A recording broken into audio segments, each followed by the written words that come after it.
तर बघणार आहोत 9 मोठ्या बातम्या। उद्यापासून संसदेचं अर्थसंकल्पीय अधिवेशन। मंगळवारी अर्थमंत्री निर्मला सीतारामन या अर्थसंकल्प मांडणार। अधिवेशनापूर्वी आज सकाळी 11 वाजता सर्वपक्षीय बैठक। सर्वपक्षीय बैठकीत विरोधी पक्षनेते राहुल गांधी सहभागी होणार। तृणमूल काँग्रेस बैठकीत सहभागी होणार नाही, सूत्रांची माहिती। उद्या अजित पवार आणि देवेंद्र फडणवीसांचा वाढदिवस। मंत्रालय परिसरात बॅनरबाजी। मंत्रालय आणि विधान भवन परिसरात दोन्ही नेत्यांचे बॅनर लागले। उपमुख्यमंत्री अजित पवारांचा आज पुण्यात कार्यकर्ता मेळावा। पिंपरीतील शरद पवारांच्या मेळाव्यानंतर आज दुपारी 2 वाजता मेळाव्याचं आयोजन।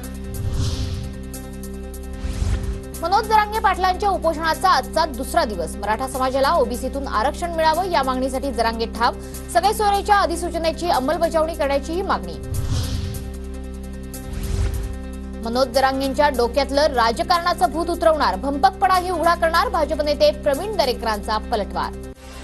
तुझा भंपकपणा आता आम्ही उघडा करणार आहोत। त्यांच्या डोक्यात राजकारणाचं भूत बसलंय, ते आपल्याला उतरावं लागेल आणि ते आम्ही निश्चितपणे करू। सरकारकडून मनोज जरांगेंची फसवणूक। सरकार खोटी आश्वासनं आणि भूलथापा देते। अंबादास दानवेंचा सरकारवर आरोप। ज्या पद्धतीने सरकार खोटी आश्वासनं देते, भूलथापा देते, त्या पद्धतीने एक लक्षात येतं की सरकार मनोज जरांगे पाटलांची फसवणूक करत आहे। सरकार धर्मवीर 2 चित्रपटाच्या ट्रेलर रिलीज नंतर राजकारण रंगण्याची शक्यता। कुणाशी तरी आघाडी करून विकला तो भगवा रंग। चित्रपटाच्या ट्रेलर मधील डायलॉग वरून ठाकरे गटाला टोला मारल्याची चर्चा।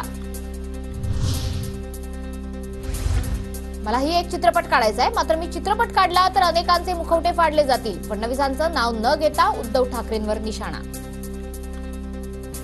सिनेमा काढायचा आहे। मी जेव्हा सिनेमा काढीन तेव्हा अनेकांचे मुखवटे फाटले जातील, अनेकांचे खरे चेहरे समोर येतील।